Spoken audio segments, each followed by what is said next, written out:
If you're new here, my name's Allison and I'm a watercolor artist, and recently I asked the internet, what is your favorite bird? And I got a lot of responses, so I decided I wanted to paint all of them together in one big painting and show you my process from start to finish. So if that sounds like fun, then please continue watching. So the birds that people commented are cardinal, hummingbird, roadrunner, peacock, swan, robin, and oriole. So the first thing that I do is I start sketching out the birds that I want to paint. And I looked up a lot of references to see what shapes I really liked. It felt kind of like a puzzle. So I took all the references and I sketched them out one by one in Photoshop. So that's what I'm doing here. And I don't sketch out too many details, I just get the general shape and what it would look like. But I always work from references. I think it definitely is necessary. I did some finessing with the peacock's tail feathers to get it to fit in the space the way that I wanted it to. Now here is everything all together. So after I sketched it out, I actually took all the references and I put them over top of my drawing, so that I have a reference for when I'm actually painting for everything. And I also color picked the different colors and put them to the side. I just thought it might help when I'm picking out colors. And I start by making a sketch, getting the general shape of all the birds. And I think that something I struggle with is not putting too many details in when I'm first sketching things out, because I tend to want to go into so many details right away, and doing that is actually makes it harder in the end. So get the general shape first, and then as you can see, I go back and I add those details. So I'll just show a little bit here. And usually after I do sketch like all those details, I do go over that with my kneaded eraser and just pick up anything that's a little bit too heavy. I'm starting with the oriole. One thing that stood out so much was the color of it. It was such a bright yellow orangey color and it was so beautiful. So luckily I have vibrant paint that I could capture that. So the first layer is always going to be the lightest layer, the brightest. So I put down that color first. One thing you'll probably hear me say a lot is that you have to build up so many layers and keep going darker and darker, because that's just how it works with watercolor painting. You have to put down the lightest color first, and then now the next color is going to be slightly darker. And the first layer I don't really add many like feathery details or anything. I just kind of put the paint down. And then as you're layering over top of it, that's when I start adding feather details. And I think feather details are actually so easy to do, and I get a lot of comments saying like, this looks so real, how did you do this? And I don't know how to answer it, because I just go for it. I just kind of like flick and just like swipe, and it just turns out so nicely. You get like a little bit of a rhythm with that, and you can create some really cool realistic details. Because the rest of the bird is a lot darker, and now it's time to finally go on to the darker colors. I'm continuing to follow my sketch that I have and going around the eye, and I leave anything behind that I don't want to be that dark of a color. And it really helps to go around like the eyes and the beak, so that you can leave that there for later when you want to paint those details, because in general like the head and the body are going to have kind of like a similar style. So like I said, now I'm able to do the beak because the other stuff is done. So this is actually my smallest paintbrush that I've ever had, and I recently just got it because I was like, I really want something to paint whiskers, so I've used this to paint so many different things now. So I'm so happy that I got this tiny little paintbrush, and it is truly so tiny. I don't know if you can see in this little bubble, but like here's the tiny part, and I use that for like the beak and the eyeball. I love this paintbrush so much. It gets so many little details, and it feels so good in my hand. It's just so satisfying. Now moving on to the feathers. I leave behind anything that I don't want to be that black color. And it turns out like that on the oriole, this part of the wing is actually white. That works out perfectly. It's just kind of like going around the feathers that I drew on, kind of like a silhouette, and just tracing what I already drew. Honestly, the drawing is the hardest part that you'll do, because that's where you're getting all those details, and painting is really just tracing and following what you've already done, or at least that's how I feel about it. I actually added on an extra talon because in the reference photo this bird didn't have both talons, and I didn't like that. I wanted to show both talons just for the silhouette. I thought it would look cooler, so I did that, and they were super simple to make. I just did a layer of the darker gray paint and then a layer of the outline. I hope you enjoy that amazing effect of showing the tree branch that I painted. So we are now painting the robin, and the robin, I actually recently painted one, so I know that like the chest has that bright orangish color. One way that I really like to create texture is by leaving some pieces of the paper shining through. It really makes it stand out and pop out and seem like the chest area has ridges in it. Also about the oriole, that was the first bird that I painted. Let me know if any of you have actually seen an oriole in real life, because they look so beautiful and I've never seen one. So yeah, they were not from my home state of Ohio where I live. Let me know. The chest is actually pretty detailed. I have really layered it up quite a bit. Robins are definitely something that are super common in Ohio where I used to live. They were everywhere, all over my apartment, and I would see them every single day. No matter the season, they were everywhere. I don't see them here. Now I live on an island in Japan, and there's all of these birds are actually birds I don't see.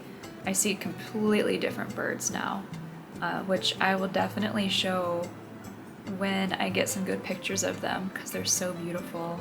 The ones here, there's one that came out recently, and it has like a mohawk, and it's the first time I saw it, and it looks so cool, so I can't wait to show you that. Another amazing transition there. I also recently painted a peacock, and I must be a masochist because they are really detailed, and probably like the most complicatedly detailed bird that I could think of. And is complicatedly a word? I don't know. The neck was so beautiful, and I really wanted to do it justice. First, I put down a bright yellow paint because this bird has an iridescent glow to it. It's got a shine to it that I've not really seen on other types of bird feathers too often.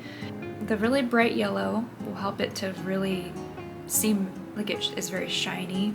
And then like the turquoise around the edges and the green, adding those around the edges gives it the feeling that it already has more depth to it, because as you can see, it feels like it goes out around the neck. And I followed the feather pattern with a little bit of that turquoise. The head is also pretty interesting. The feathers on the top of the head were super simple to do. I didn't really think about it too much. It's just such a unique shape. Also, like the male and female peacocks are different. I think I looked it up, and a female peacock is called a peafowl, and the male one looks, and I think this is how it is in like almost all bird species, the male always looks so much more bright and colorful. So for the body, the colors that I put down in the beginning were very pastel. I just kind of hop around all over the body. I think that I got very distracted by how many different parts there were to this bird, and I just kind of hop around all over the chest area, or all over the body. This is a very bright blue, but I don't know if you noticed, but as I was painting the blue part of the body, I left some that pastel color shining through, and then I decided to go over top of that again with a darker green color because I didn't think it was dark enough. I think that this peacock's feet were the most fun to do. Of all of the birds, that's the most fun feet that I did. And I think it's because they were just so satisfying looking, like they look very claw-like, and it was satisfying seeing them come together. For the first layer of all these little circles, I just did yellow, so I sped that up for you. And now I'm doing the green feathers that goes around all of those yellow feathers. It took a while to do this, and it was actually pretty challenging because I wanted everything to have a flow to it, but I had to keep on adding water to blend it together and also go in between every one of those yellow dots. So it took longer than I thought it would, and peacocks have this like long, their feathers are actually so long, and so they have these like, I don't know what you call the center of a feather, but the strings that you see, those lines that you see are like that part of the feather that's like a really long bony sort of thing. I wanted some of those to shine through so you can see how long those feathers were and the structure of it. After that, I went crazy with adding texture, as you can see. So then a tedious part, I actually don't really enjoy doing all these dots. Like all of the dots, there's no other bird that I can think of that is so tedious that has that many different things. But in the end, it's worth it. Now hummingbirds, here it is. I already painted the flower because I just didn't feel like filming for that process, but it also has kind of an iridescent look to it, starting off with a really bright yellow color and then building up to that green, that deep green. We would get a lot of hummingbirds in my apartment that I used to live at, and I never did get a hummingbird feeder, but I always was like, I really need to get one. One day I will, because I would see them coming up to my balcony and they would just be hovering, and if I had a plant there, they would be like wanting to eat it. And they were looking for food, but there wasn't any there. I don't know if there's any other birds like them that can just hover like a bee because their wings can move so fast. There might be other birds that can do that, but if there are, I don't really know. This one has a lot of they almost look like scales, but they are, I guess, tiny feathers. There was like a pretty small pattern that I drew on there, and I went over that with my smallest paintbrush again, first with a lighter color and then with a darker color. And you'll see me switch paintbrushes often throughout this whole process because I have like 3 or 4 different ones that I pick out before I start painting, and I go back and forth, usually starting off with a bigger paintbrush, and then as I'm painting fine details on there, then I will start using the smaller paintbrushes. Yeah, I find the wings and the tail to be really satisfying on this one. It's really rare that I ever get to just like look at them in action before they fly away. Actually, on this island there's a bird photographer, and he gets amazing photos, and he has a really nice camera, and I find it really difficult because most birds are so fast. They just fly away before you can get a chance to get a good photo, and if you don't have a really good zoom, it's so hard. But I will continue trying, especially now that we're getting into spring and summer. I'm gonna continue trying to get more good pictures. But the roadrunner, of course, I don't know why I say of course, but I've never seen this one either in real life. The only roadrunner I know is from Looney Tunes. I didn't know what they would actually look like. I didn't know until I looked up references what they would look like. So that was a good suggestion from that person who said that that was their favorite bird, and that was definitely an interesting one. The beak and the tail both have this like cool gray color to them. I did the same colors on those parts and kind of one after another. The roadrunner kind of has a mohawk too. It's kind of cool. I had already had a light tan layer, and now I'm going over that with like a black gray and just getting into all the grooves. That already just gave it so much more depth. It looks like those feathers are like kind of coming out in layers. Yeah, I actually don't know a whole lot about roadrunners. I should look up a roadrunner fact for you. Oh, okay, so yeah, an interesting fact about the roadrunner is that their talons are shaped like an X. That must be to help them run, because I think that I read they can run up to like 60 miles per hour or something. Oh wait, no. Wow. They can...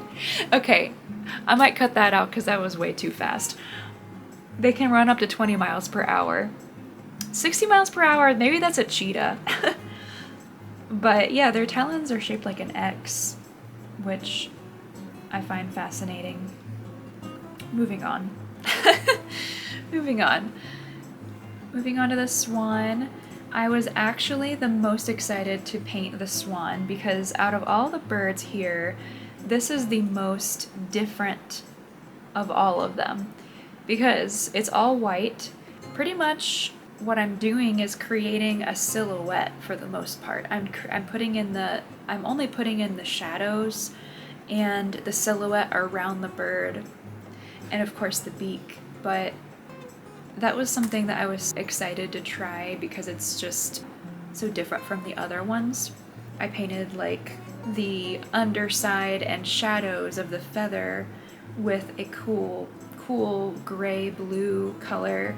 I think that there's something so fun and satisfying about painting things that are more simple sometimes.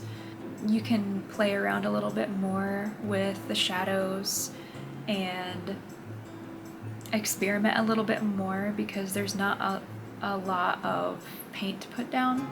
Yeah, I just think that painting simple things can be a lot of fun sometimes. I definitely have seen swans before though. I've seen a lot of swans and ducks and geese. I wanted to get all of these little details that go on the bird before going out and putting paint down around it so that it wouldn't bleed into each other, so that like the paint that I put around it wouldn't bleed into the bird. I wanted to get as much detail as possible at first so that I can create that silhouette at the end.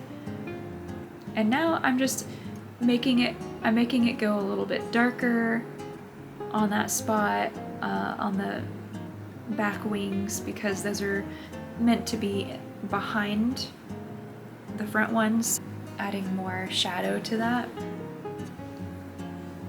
Gosh, these are some feathery birds. And its eyeball is also really interesting to me. I wonder, I would like to see one really close up to see what that black part is. Like, is that feather? Is that part of the beak? I'm not actually sure because I've seen a lot of swans, but I haven't gotten like super duper up close and added more texture on the neck there. I keep building it up with the outlines there on the back wing. Now I'm creating the water that is around the bird. What I do is, at first I'm just like trying to get the shape as much as possible, and although watercolor paint does take a bit of time to dry, it definitely can still dry in the process of painting something. I felt like I had to be fast too, because I wanted to get the water to have like a really watery texture. I wanted to create the feeling that the water around it was rippling out from the bird. Like, you know, when you drop something in water and you see the ripple that goes around it, I wanted that feeling to be captured here. And I think the challenge here was to keep everything wet enough to let that paint flow into each other. The technique is called wet on wet, and you get the paper wet and then you add paint to it and you keep on adding more paint, and that is wet on wet. When you use this technique, it can create first of all, some really beautiful effects. The way that the water dries can be really cool, or it can be a perfect gradient. Depends on how you use the paintbrush and how much water you use. I used a pretty good amount of water, but I wasn't like I wasn't like dripping it on there, because that would have made it way too chaotic and the water would have dried up in lines and you would have seen too much texture. It needed to be nice and smooth for me to create that like watery effect. Now we're on the cardinal. So Ohio is my home state, and there's tons of cardinals in Ohio. And they're so beautiful too. I think that this might be a recurring thing I just keep saying, is like, oh, it's so beautiful. Like, I say that with every bird. But they are all so different, and there's different things to appreciate about each of them. This one, I think I just love how bright it is. And luckily I had a really bright red paint to capture that. I think this is my brightest paint that I have, actually.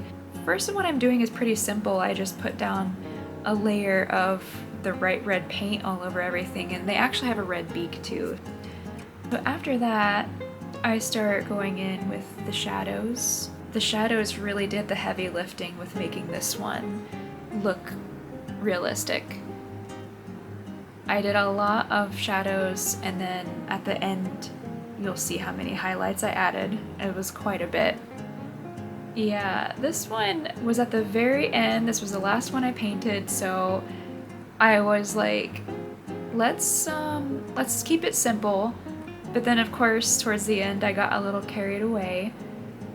Now here I am with those highlights. I took a thick white paint. It's thick white watercolor, but you can also use gouache, and I just went ham on it. I went crazy on it, and I think that really helped. Adding it to the chest and the head. And yeah, it makes it feel like there's really soft feathers coming off of it. This is another one. A lot of the bird's feet I just edited to make them the shape that I wanted them to be.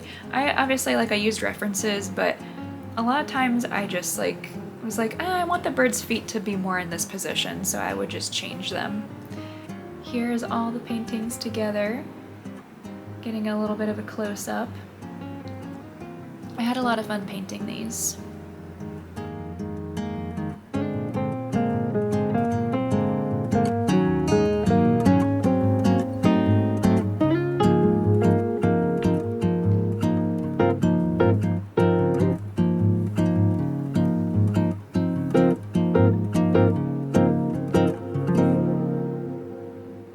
If you watched the whole video, thank you so much for sticking around to the end.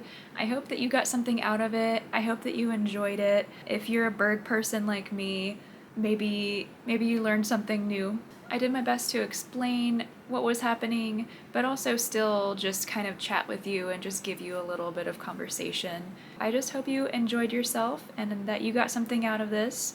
And if you like this video, please like this video, and if you want to see more videos like this, please subscribe, because I will be making more things like this, and I have a lot of other things that I'm working on right now as well. So I'm working on an oracle deck. If you wanted to see more of that process, you can look back on some of my other videos and see. I'm also working on a newsletter, so I have my email down below. If you want to, please send me an email if you would like to receive the newsletter.